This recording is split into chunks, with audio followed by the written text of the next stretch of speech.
I think glass is going to be really big. I can feel it already because it's, easy to clean. And especially with all, everybody, stressing out about cleanliness and having antibacterial surfaces, I think Right. it's going to be really important. So, I love glass in design, and mine is actually a baby gate for my Oh, kids when that's they're so chic. little. Or a dog gate, right? Yes, and now it totally works when people bring over pets. It just helps zone out the house, but it also just like creates that open feel. But when you need that separation and there's a level change there, like It's in perfect. infused CB2 glass. came out with one like for dogs, and they're really cute. They did? I Yeah, didn't you see should see it. those. It I'm looks gonna have just to look like at that. yours, maybe not as tall. They're like shorter, and they have these little brass hooks just like yours.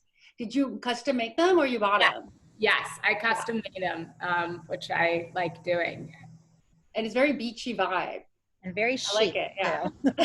too. So I think we've got about 28 folks on. So I Should think, probably start. yeah, I think let's take it away before it gets too much later. So I wanted to welcome everyone to our panel this afternoon. I'm Lisa Bingham Dewart, and I am Luxe Interior and Design's Los Angeles, Southern California, and Pacific Northwest Homes Editor. So Luxe, as many of you probably know, has several regional editions. I believe we're at 14 at this point, including our national edition.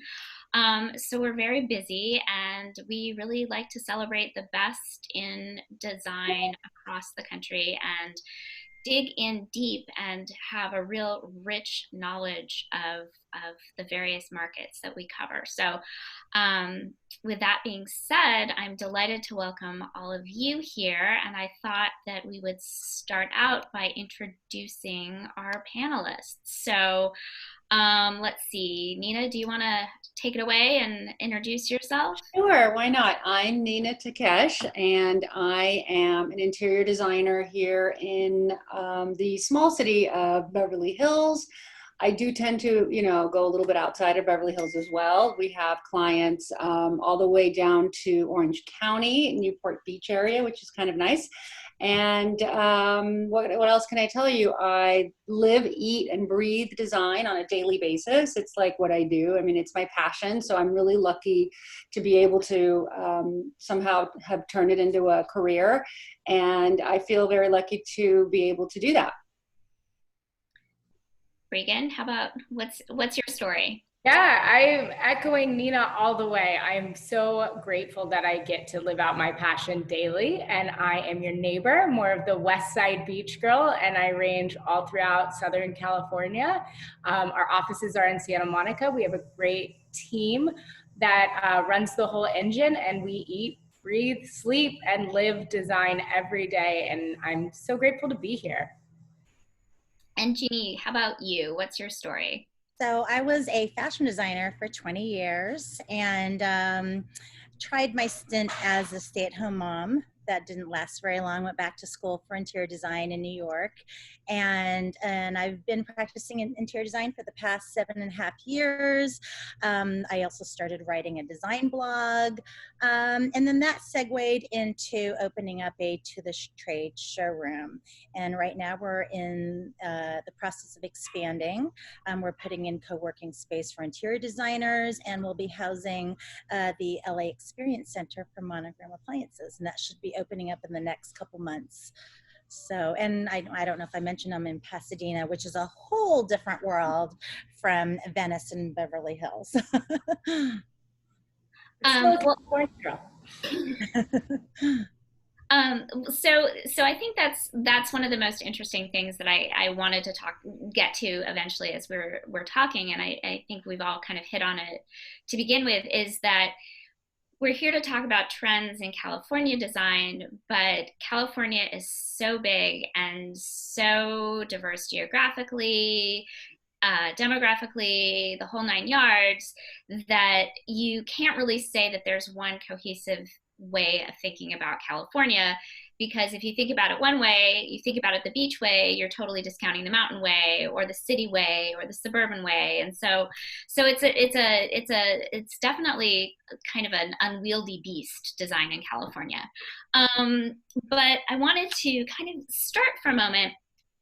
And, you know, obviously we're in a very strange time where everything we sort of have known for our lives has been completely thrown out the window and jumbled up. And so we're kind of at this moment where things are just changing so quickly.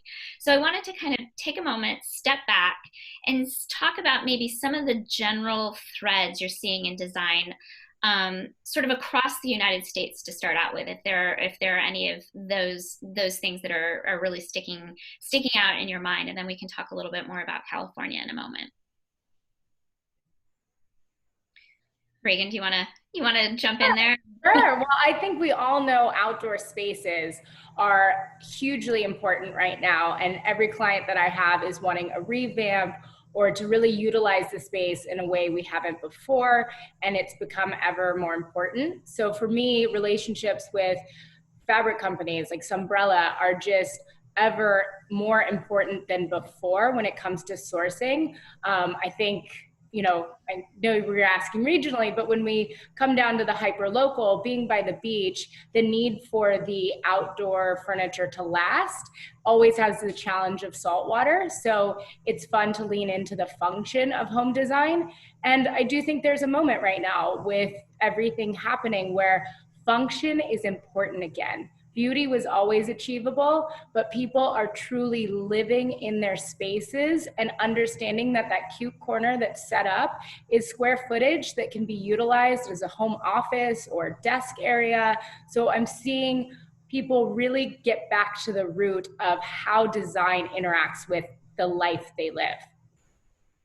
Yeah, I totally agree. I think that people were underutilizing their homes for many years and quite frankly lived most of their lives outside of their home and didn't really pay that much attention. And then having to focus again on residential, just being in their space, they've noticed that they would rather spend time and money redoing certain areas because they're now conducting meetings. I mean, I have some clients that are, you know, quote unquote in Hollywood, and they're having these big executives come to their house, and now they're rethinking, okay, I really need to do my outdoor space because all of these meetings are taking place outdoors. So what is the path from the entrance of the house to the outdoor space? What does that look like? How can I improve the landscaping? How can I improve the experience when people come to the house? That's not necessarily indoors, but also outdoors. And I've also seen a big shift in, you know, bringing in really a lot of natural elements, and you really not only incorporating them inside, but bringing them inside, you know, a lot of oaks and a lot of teaks, and they're durable. And they look great within nature. So a little bit of the outdoor indoor, and which we've always had in California, but now I feel like every new house that's built, have you guys noticed, every single one has the outdoor indoor vibe, and if it doesn't, it's not going to sell. So there's a tremendous amount of that going on, especially as it gets warmer and warmer in the climate, unfortunately. I absolutely agree with that. Home office has been really big. Indoor outdoor spaces, people are really spending time outdoors, especially here in California. Also the kitchen, you know, we can't go out to eat, and so we really want to create that restaurant experience within the home. So the clients that I work with, they're really wanting to put in those, you know, interesting new, new technology. They're putting in induction and sous vide, and then, you know, hearth ovens, and you know, that budget that was before allocated to restaurants is they're allocating it to their own homes. And now, you know, they do have, you know, that top, percentage of clientele, they do have that disposable income because they're not traveling anymore. And so they need to use that somewhere, and they're putting that money into their home. Which is great for designers. I've never been as busy. I don't know about you guys, but it's like the phone. I have to like now, I have to literally refuse certain clients just because I want to have my hand in every project, and I can't do that unless, I'm spread too thin. So I literally was so overwhelmed that I even totaled my car 3 days ago. I literally was like, ah, and then that's when I'm like, okay, I really have to slow it down a little bit because as much as, with everything that's going on, it seems like everybody's a little bit on edge. And, if you spread yourself too thin, then this is kind of like a side aspect of what's happening in COVID, where designers are actually super, super busy. But, how do you balance work life, and how do you make sure that you give each client the attention they deserve, and make sure that all the details are buttoned up? So in terms of you're all nodding your heads about sort of the volume that you've seen in the last, going on 6 months now. In terms of the projects, are they new clients? Are they returning clients? Are they asking for big projects, medium-sized projects?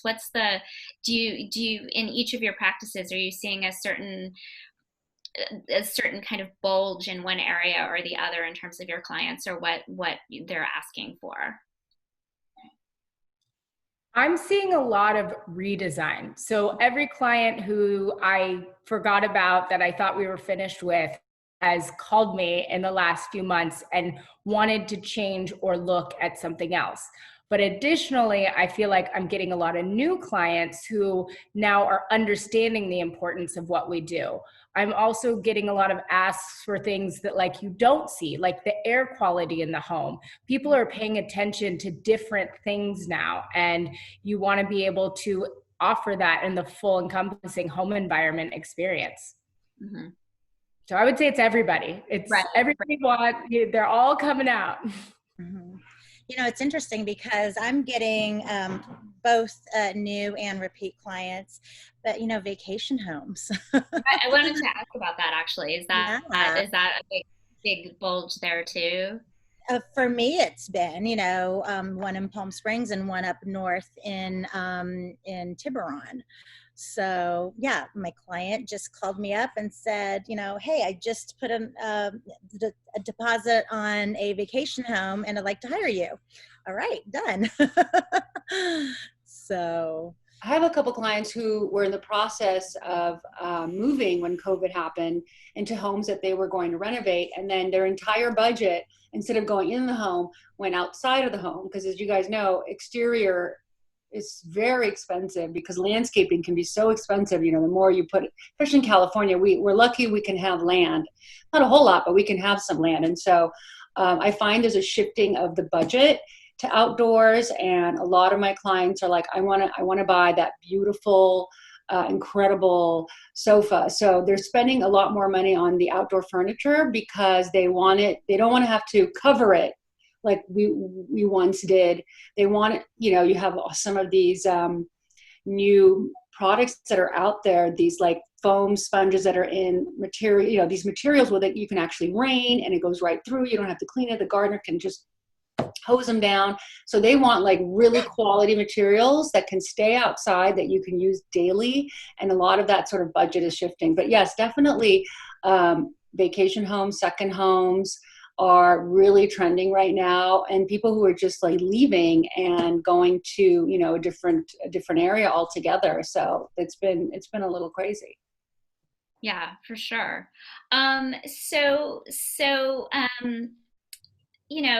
Thinking about thinking about California design. So we've hit on the indoor outdoor. What are some things that you see here that you just don't see repeated elsewhere besides the indoor outdoor living? I know that most of you have spent time in other places, but what are some sort of quintessentially California things that are not necessarily things you'd find anywhere else? Spanish Mediterranean architecture, breeze blocks, which you see here. Thinking what else? All the glass that's used in our homes.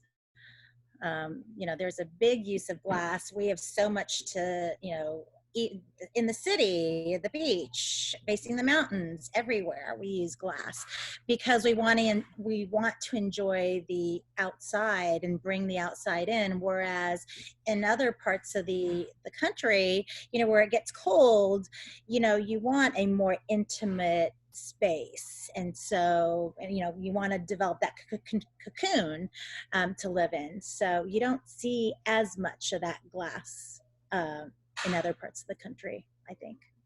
And I feel like there's also a big shift in having home theaters in California. I think it's a big thing because people are more entrenched with Hollywood, and there's a big push to always be involved in some kind of the industry just surrounds us, so we're very familiar with it. And there's a lot of people who have something to do with Hollywood, whether not necessarily an actor, but you can be, behind the scenes. And so I feel like so many people put that extra money in building a home theater and then getting the equipment for the home theater. It seems to be a really big California thing.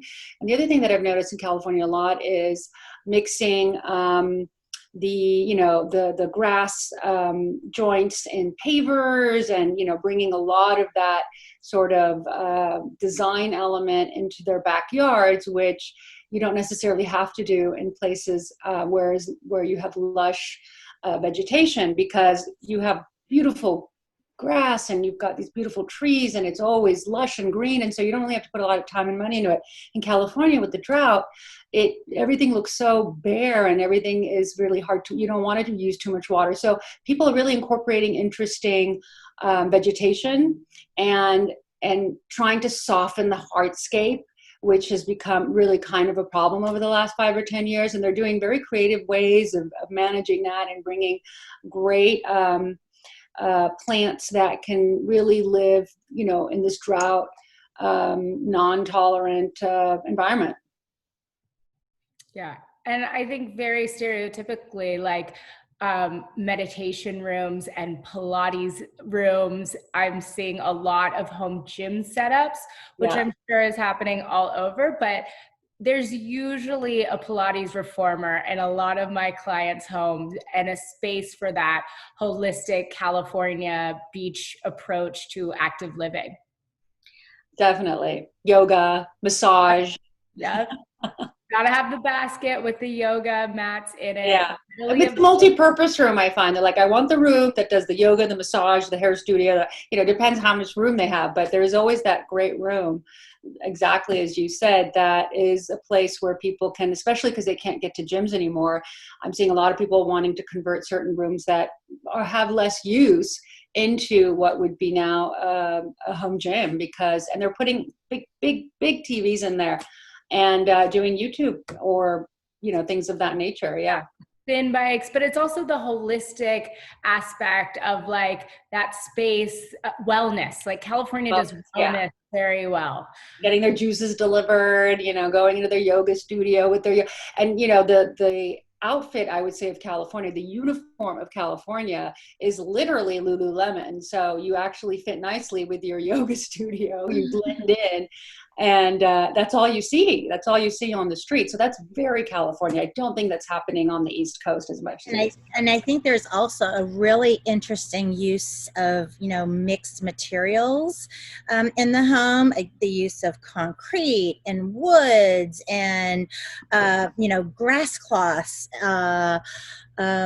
what else? Glass, all those different materials. There's, they mix, people here really do mix it in a, really interesting way that I don't see anywhere else. It's eclectic and it's lived in, and I enjoy that. Yeah. So I wanted to go back to something Nina had said about theaters, because something I've noticed is in some of the recent projects that I've featured, outdoor theaters. Is that something that you're having more of a media experience outdoors, beyond just a TV mounted above a fireplace, but having it be much more, turning it into more of a screening room type experience, but outside? I personally haven't done anything like that, to be to be totally honest, but I have seen it in a lot of magazines where they have these just big screens that come out and they'll have movie nights and things of that nature. But, you really have to have a big outdoor space in order to do that. But I have seen a big shift in putting televisions in, which we've done in loggias and under pergolas, and adding LED lighting and heat lamps to pergolas, which is also a new trend that people are doing, so that they have this really outdoor experience that's comfortable for them, where they can watch TV, conduct meetings. I mean, we're actually in the process of designing a space that is just for that. And the technology is there where you can have within these pergolas that you buy these aluminum structures that are really beautiful. They have these louvers, and in the louvers, somewhere hidden, you've got lighting, heating, basically everything you need. And which also translates to, more outdoor showers and outdoor bathrooms now, because people don't want to go into people's homes and someone has to go to the bathroom at one point. And so we are installing and we are designing with our landscape architects these little casitas, these little houses, these little huts that are also outdoor bathrooms, which is very new. That's so fascinating. So talking about California, sort of, do you think California is the one setting the curve now? It's not the East Coast, it's California, in terms of we are determining the aesthetics versus, people would traditionally turn to New York, just because we have such a dynamic art scene, especially here in Los Angeles. We have some just, people have sort of been priced out of the East Coast, and a lot of creative minds are moving here. So what do you think? Are we setting the conversation, and others are following our lead, or what are you thinking on that front? I mean, I think in a lot of ways we are setting the curves. I mean, I was talking to an Italian manufacturer. This was a few years ago. And, in my mind, all those trends came from Europe and then went to New York and then traveled their way to California. However, they said that they were coming to California to look at trends, to look at, the skateboard culture and all that. And they take that. So it's interesting how they take that from here, it goes back there, and it comes back again. So it's just bouncing all over the place. So it's not just the lifestyle, it's the culture, looking at our young kids and what they're doing these days, that inspires them. Mm-hmm. I think we've always been at the forefront of outdoor living and enjoying nature in a way that maybe New Yorkers couldn't offer. So as people are leaning into that lifestyle, I'm sure we're a leader in that. But I think inspiration is global and should be always, and it's cyclical and it always changes. And I'm enjoying that we're having a moment, but inspiration should be ever changing and ever evolving to keep it fresh. In terms of, going back to the time we're living in, and we were talking about this just before we started, was about High Point and if High Point was going to happen. And, those markets are so important for all of us to attend, to see what's going on. And without that personal being able to just go into a showroom, kind of poke around and stumble onto that thing, you're like, I didn't even know I was looking for this, but this is exactly what I need. Or, that moment of serendipity and excitement that you don't necessarily get when you're kind of plodding through the internet or, on a website or on Instagram or something. So how are you navigating that? Because that's such an important part of your work as a designer. How are you dealing with that? Well, personally, I'm struggling with that, which is why I was asking Jeanne before we all got on here. I said, Jeanne, help us out here. We want to know what's new, what's fresh. I always like to give new inspiration to my clients. I want the new finishes. I want the new wallpaper, the new fabrics, like what's happening. And she said, we are building this in Pasadena. So I'm happy about that. And I said, I'm coming to Pasadena. Coming. Because things change regularly. I mean, it's as Breegan mentioned, you want inspiration, worldwide inspiration, and you want to be able to go to a marketplace where you are seeing not just, you know, manufacturers that are here, but manufacturers from all over the world. You want to source beautiful Moroccan towels. You want to provide inspiration to your clients. And so one thing that's happening, and I don't know if it's happening more because of COVID, I feel like it is, but I'm getting a lot more samples sent to me directly from the manufacturers, which is really great. I appreciate that. I know it's costly to get these samples out. So I'm really, you know, it's very tactile for me, design. I need to touch and see and feel, and I need to also be able to provide that to my clients. And, you know, I've had a lot of difficulty going into showrooms. They are, you know, they want it by appointment, and there's only 2 people allowed in the showroom, and it's hard to get in. Like, you can't do things anymore on a whim like I used to, just like go in, get the inspiration. Everything has to be very thought out. And so there is a barrier to creativity at this moment, which is a bit hard. But I'm just hoping that we can maybe create new experiences.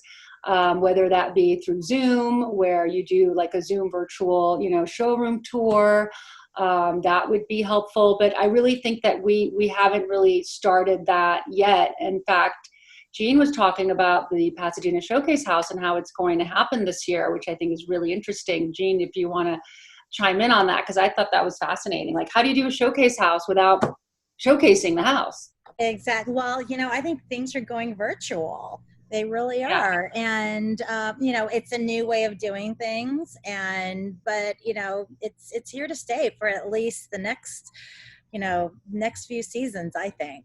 So you either just, you know, make the most of it. And I think if we play our cards right, it's going to be a positive experience. I think I mentioned before, you know, normally you're rushed through a show house and you miss things, right, when you're going through. But having it virtual, you can stop and you can examine every little thing in that room. And you can go back time and time again. So, and you wouldn't have that otherwise. So it'll be interesting. What you want to give us a little sneak snapshot of what your room is going to be like? Which space are you doing, and what's kind of your idea for it? I'm doing the breakfast room. It's the smallest room in the house. It's got 2 walls are full floor to ceiling windows. So and one set of windows just does not face a pretty part of the yard. So to obscure the view in the back, I used one of my manufacturers out of Murano, Italy, and I commissioned a glass curtain. Yeah, so we have 4 different colors, and yeah, so it's really, really pretty. I can't wait to see that. And this year's theme is sustainability.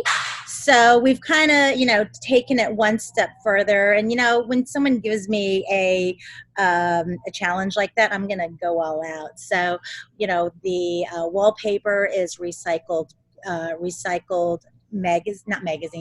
newspaper that's been woven into a grass cloth type of wall covering, and then we're working with an artist out of North Carolina who deconstructs luxury designer boxes, so Hermes and Gucci, deconstructs them and then upcycles them into art.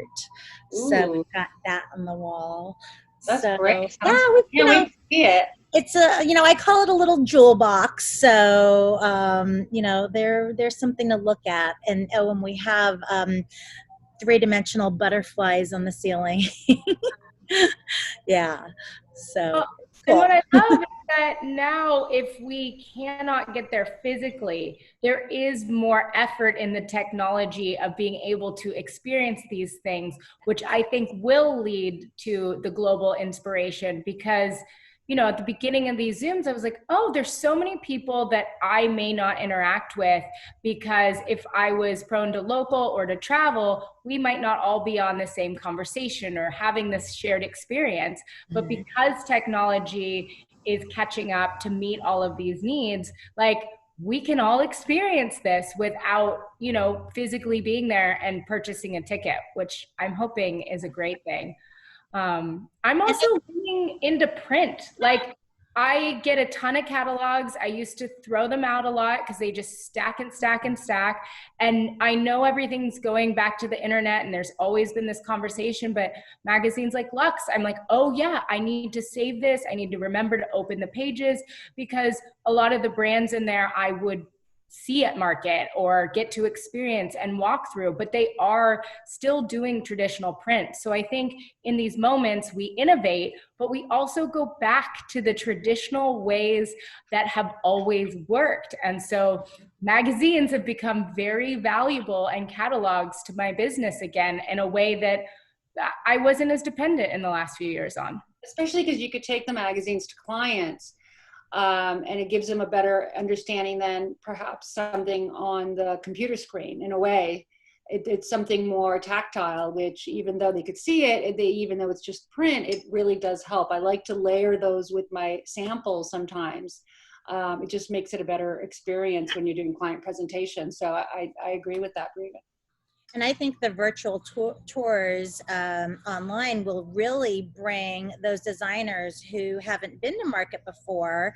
They don't know what it's like to be in a showroom, to be able to view the products 360 degrees. I think that, that's going to really compel them to want to attend market and go to those showrooms once things open up.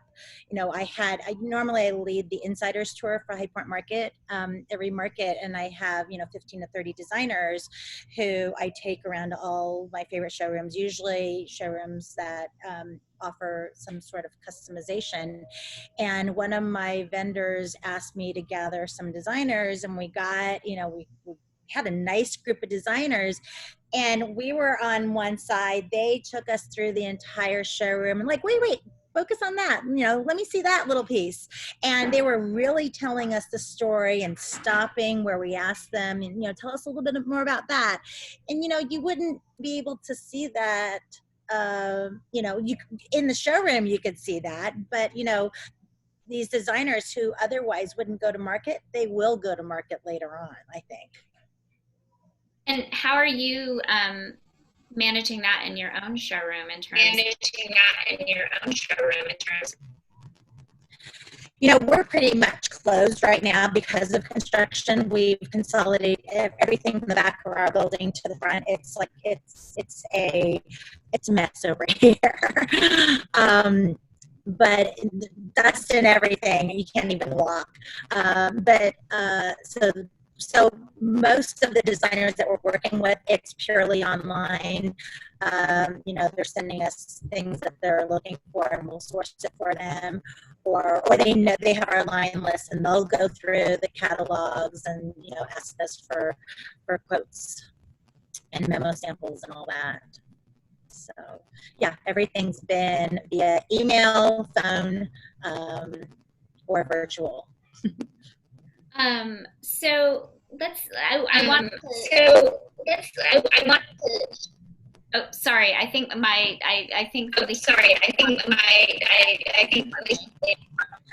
little bit of a lag. Yeah. All right. Zoom 2020. I know, right? Zoom 2020.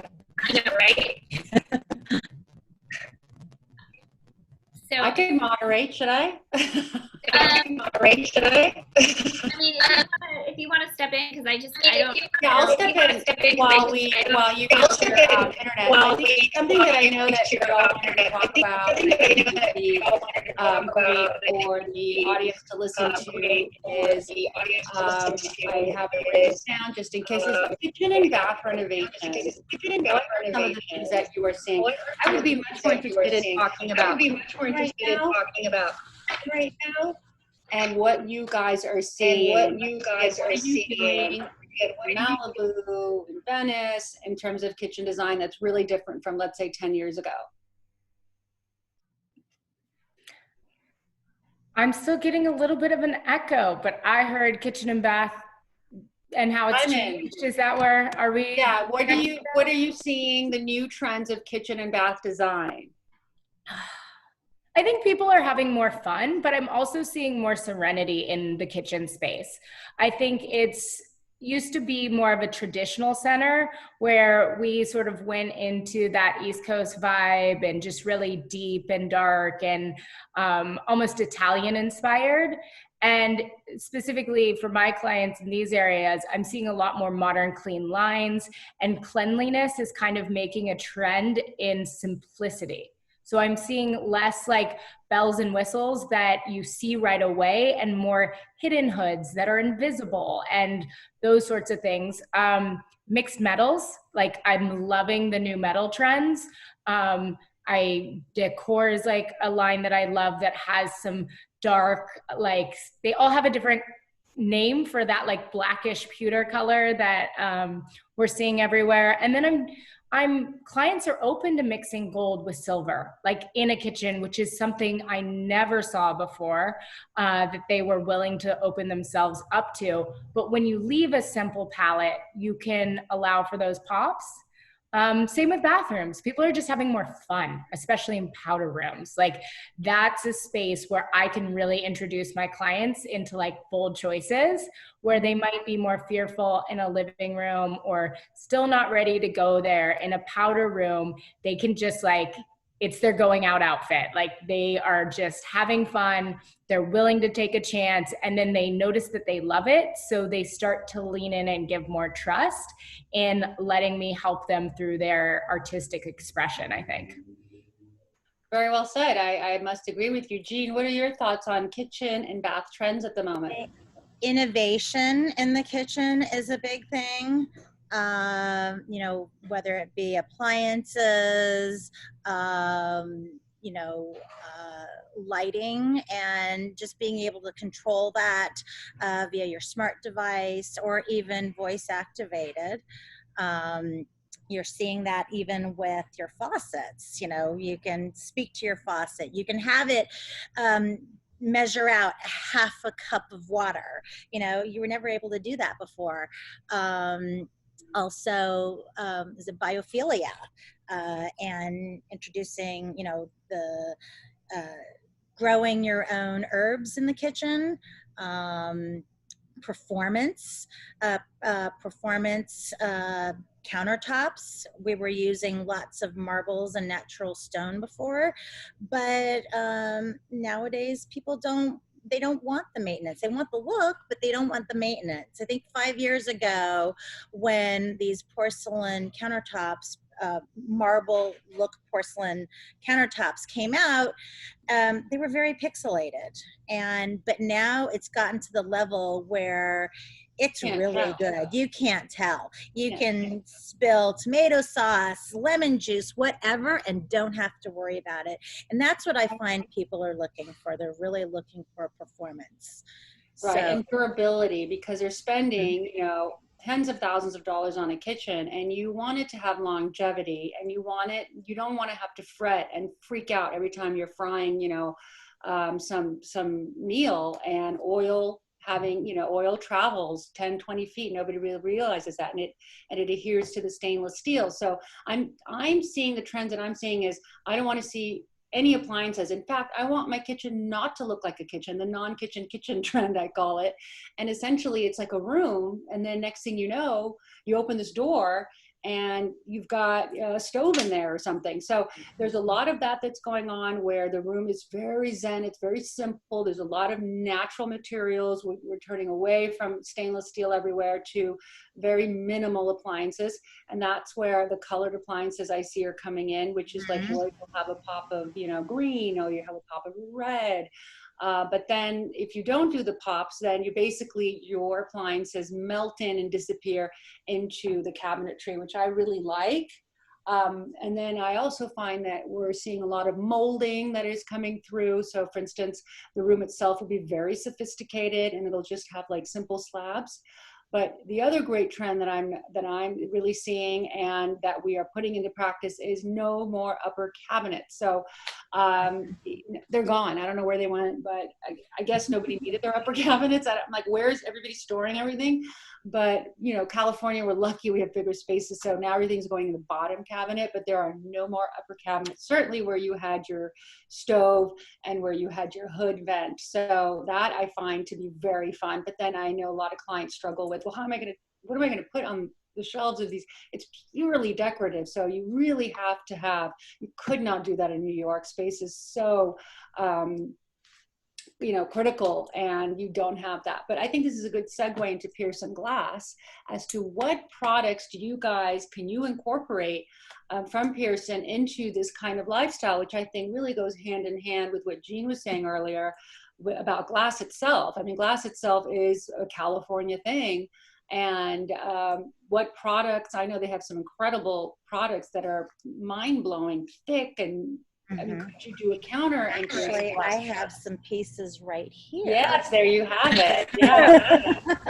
Yes, I brought that out. So this is, they have some amazing products. This is, it looks like water, you know, so you can incorporate textures. But so I'll start with that. I'm actually using Andrew Pearson glass and Charleston Forge in quite a few projects right now.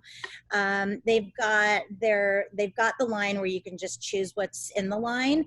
But what I love about it is that they've got a high level of customization. And, you know, I work in SketchUp, so I like to tailor product for each space that we design. So we're doing a bathroom where we've done shelving above the toilet with the glass and the metals. The metals, they have so many different finishes. And because I work in Spanish Mediterranean homes, you know, you can really kind of replicate that look of wrought iron, but in a modern way with their finishes, with their textures, and then make it look organic with the glass. And this is another one. It's their laminated glass. So it has a sheer linen. So it does give it a little bit of texture too. Yeah. Where would you use that? Where would you use the linen glass versus the other one? Like, where are your favorite places to use Pearson? So I'm using this for shelving. So, you know, little narrow, maybe 10-inch wide shelves. So we've got shelves above the toilet. We've got a little ledge above the sink, just to put your little things. We've created even toilet paper holder as well. Nice. So they can do, I mean, anything, seriously.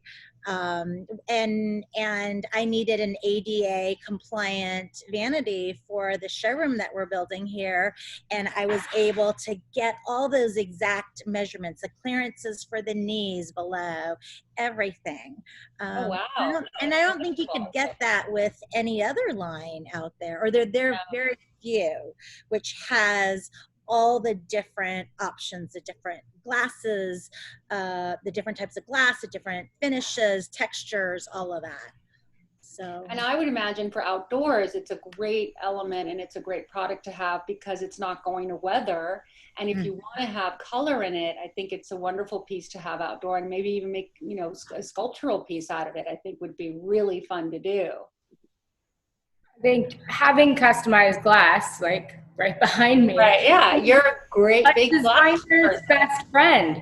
It allows the space to stay open, but sometimes you need that separation.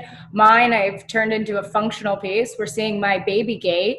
But having that customizable option in glass for a designer allows us to use a surface in a way that can truly just like change the function and visual of a space.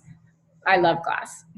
Yeah, I do too. And I like it because I can wipe it clean and it won't etch, it won't get ruined. You know, and in the past, people would put a piece of glass on wood so that they wouldn't ruin it, but that just kills the vibe. So this is a great way of bringing in the sort of designer element in glass, but using it not as a protective product, but as its own product, as its own element, It's because own it's visual. very Yeah, I love dynamic and grass. designer.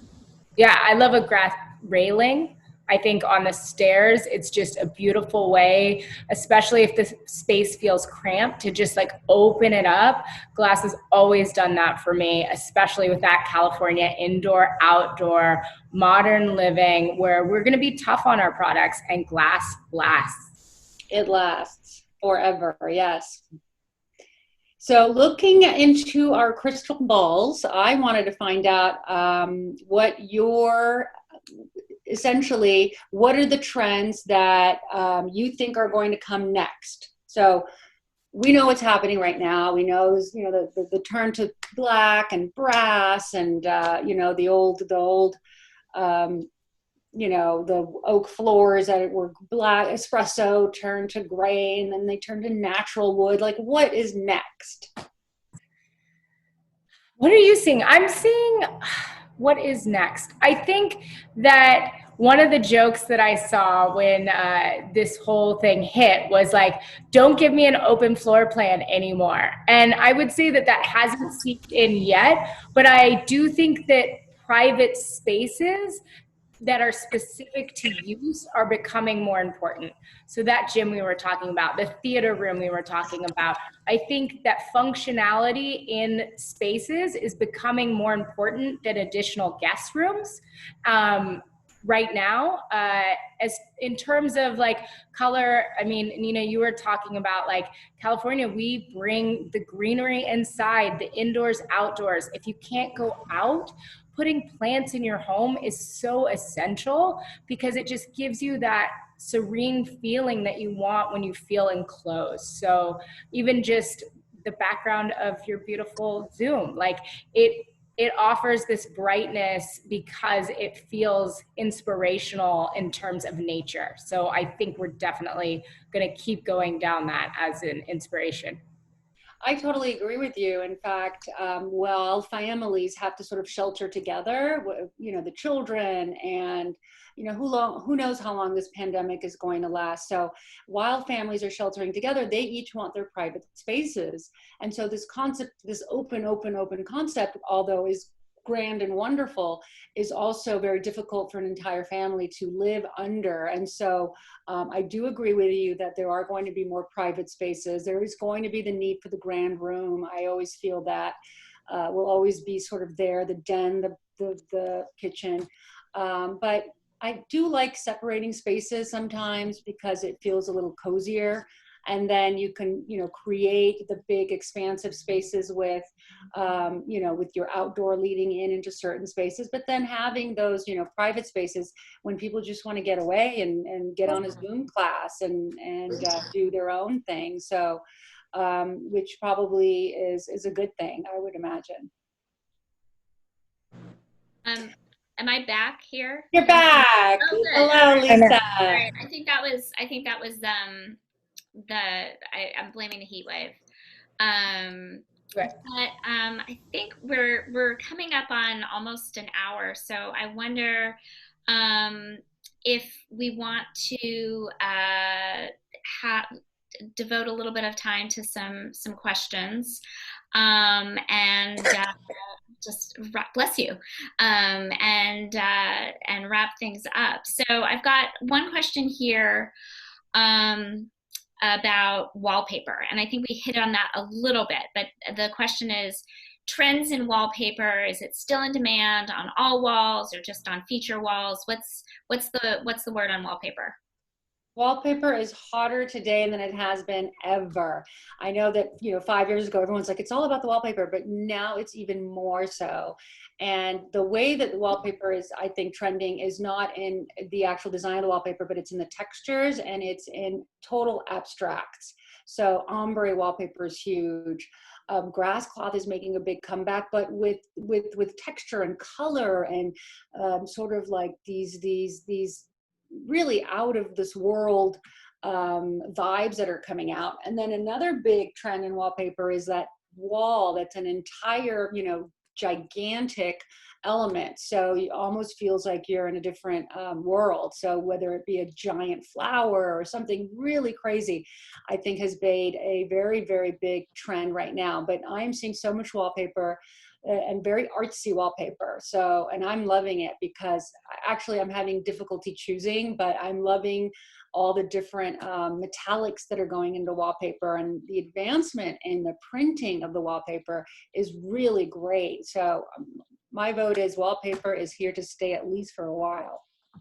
And customizable wallpaper is actually affordable as well. We work with Aztec here locally a lot, and I've used it in commercial design, but also now the demand for it in residential, in creating these large artwork prints that lead to that serenity of like not having knickknacks, but having sort of a black and white element with depth. So wallpaper is everywhere. You know, you're right.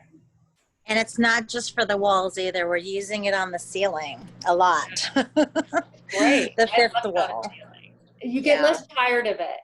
And they're less graphic in a way. You know, you don't have like the scenery sort of wallpaper, but it's really just touches and very subtle wallpaper. It's expensive to do. So a lot of people question whether you should do a wall, you know, you should do a room that's so subtle. But I really think that it really makes the room look designer versus just paint. It really does make a big difference.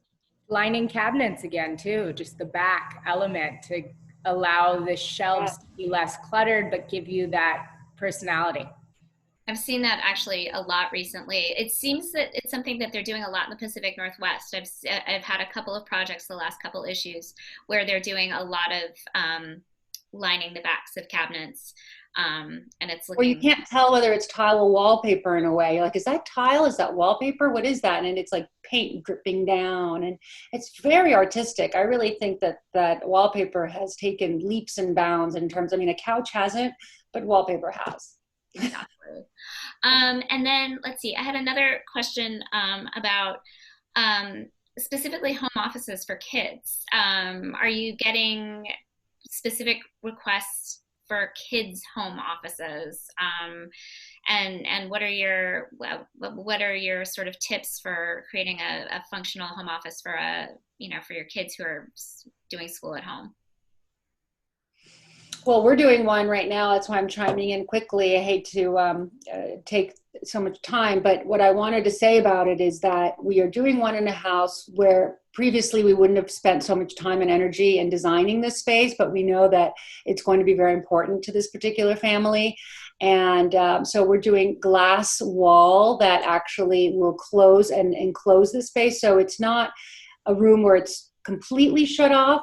The parents have exposure to the kids, so it's very decorative. The cabinets are beautiful, the hardware is gorgeous, and then you can close it with glass so the parents can sort of see what's going on in there, but they do not have to hear it. So that is the trend that I'm seeing. I don't know. What about you, Jeanne? I have not done any kids offices. It's mainly adults only. So I know the kids that I work with, they're at the dining room table, but you know, we need that flexible space. They're at the dining room table, they're at the kitchen counter. They tend to travel around the home. Especially with our devices. Yeah, exactly. Don't forget the headphones. Yeah. You think they can hear you and they're just not even listening. So here's a question about who wants more show-stopping interiors, your American or international clients?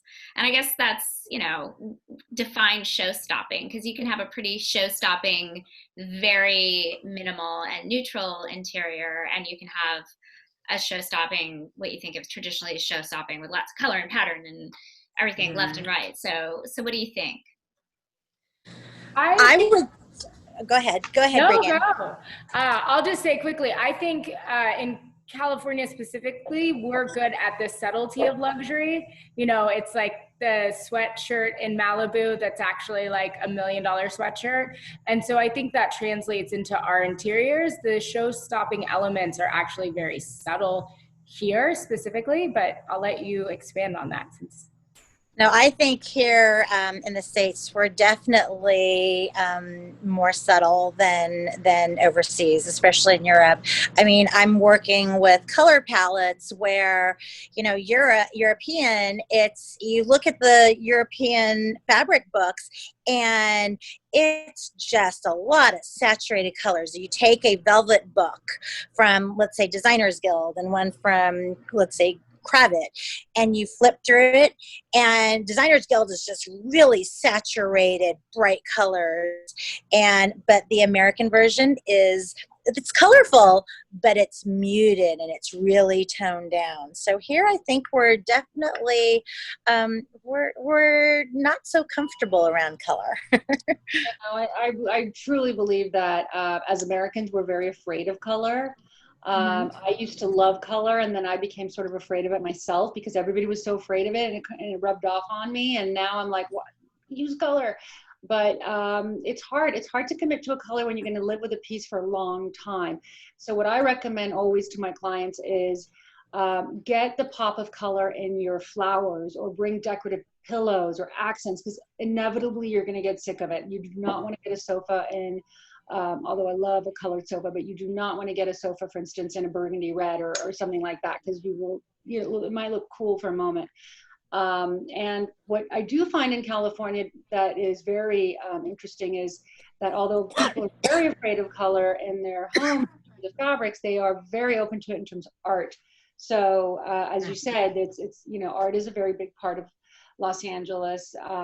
That was, you know, of course, between Miami and New York, it's always been very important, but now it's ever growing, and you've got these, you know, galleries that are popping up everywhere, and color and art and artists coming into the home and making statements, I think is a very big probably trend that is going to stay, because people are also investing in good art. It's not about just, does the art match the room, but I want a piece that I want to invest in, whether it's an emerging artist or whether it's just a piece you fall in love with, and those have color. So yes, fabrics, no; art, yes. And in Europe, it's both.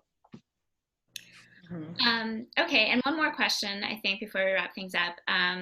There's a question about porcelain, and recommending its use in as countertops and shower floors. And my understanding is porcelain as a surface has really come a long way, and it's, you know, it's nearly bulletproof at this point for those applications. So does one of you want to jump in and kind of address why porcelain is a great choice for those things? Well, I have to say that porcelain, in my experience, hasn't been that great. I just wanted to actually take the opposing view, and that is because porcelain is very thin. So when you put it on a countertop, it really does chip. And that's something that a lot of people don't talk about, which is why I'm talking about it. So on edges of, for instance, your sink, or near the dishwasher where you have high traffic, they do chip. So if you are going to freak out over that chip, which most people would, because now you have to replace an entire slab, porcelain is not the material for you. I think porcelain is good for perhaps secondary bathrooms, walls. Yes, they are great. Beach places. I think Breegan would agree with me that it wears very well. It's easy. I wouldn't use it in a kitchen. I think it looks, especially, they've made great advancement, but I just don't think that it's, I'd rather use maybe a quartz or even concrete countertops, or if I really wanted something sturdy, I would stay away from porcelain in the kitchen, but I would use it in a bathroom. Oh, go ahead, Breegan. And I love it for walls. I think it's a beautiful, light. It's lightweight. Feature. The print has gone great, but if it's something you might drop a hammer on, it's probably not a great purpose of use for it. And if you are going to do a bathroom floor, do it in very small tiles, like penny rounds, something where the grout will help hide some imperfections that may or may not come. But because it is thin, do it in a really small format if you're going on the floor, not those big, large, beautiful slabs, but those can be utilized to do a beautiful wall display, which otherwise might be a really big budget hindrance if you're trying to go natural stone. And there are those spaces where you just want like floor to ceiling gorgeousness. Porcelain's great for that. Got it. And porcelain is non-porous, which isn't the case with natural stone. So that's why people use it. But I agree that in the bathroom, especially in the shower, because of the the coefficient of friction in the shower, you need to have smaller surface area so that you don't have slippage in the shower. I think I've used porcelain and I haven't had a problem with it. The only drawback is, in addition to the chipping, is that the fabrication costs can be high because you need to have specialized blades to be, you have to have an authorized and trained fabricator to be able to cut it. You need diamond blades to cut it. So, especially because you can only do a certain edge too. You can't do a rounded edge on porcelain, so it is very limiting. But I do find the application maybe for outdoor, large, those very modern fireplaces. That's a great place for it because it can stand the test of weather and so forth. So I think it's a wonderful product when used in the right places. What I tend to see, which I really dislike, is when someone's gone to porcelain, slab yard and has purchased it for everywhere. The whole house is full of it because they are pretending it's marble, and it just looks terrible when it's everywhere. Different shades, and one is a Carrara, one is a Calcutta, and it's like everywhere you go, there it is. I think that is a big mistake. I think it should be used, but it has to be done with purpose. Bathroom shower walls, I've had success with it. Same thing, like you're not going to really drop anything on the walls, but then go a complementing natural stone on the floor so that you have that durability. So it's about using it in the right spaces. Yeah. And as you mentioned, right? It can't be refinished when you have porcelain. So you can hone marble. You can sand it down and re-hone it and polish it. Like, in a way, there's a reason why the oldest the marble that's used all over Italy, everywhere, is Carrara, and that's lasted hundreds of years. And these, just go on in a museum or go on a house tour, you'll see the Carrara is everywhere because it also patinas nicely. You're not going to see patina in porcelain. And if you like that sort of lived-in patina look, which I think California is about, then you need to do, a Carrara. And by the way, Carrara and porcelain are kind of at par in terms of pricing if you know how to shop. Well, thank you so much, everyone. I wanted to thank our hosts at Andrew Pearson Glass and Charleston Forge, and Mary Beth and Chandler for putting this all together, and to Nina, Breegan, and Jeanne for being a part of this. As I understand it, this will be shared, this will live on, and as a YouTube link, which will be shared afterwards. So if you wanted to go back and see something that you might have missed or share it with a colleague, you will have that opportunity. So again, thank you so much. I really appreciate your time, and thank you again. Thank you for having us. Thank you. Thanks. Thanks, Carl. Nice to see everyone. Thank you.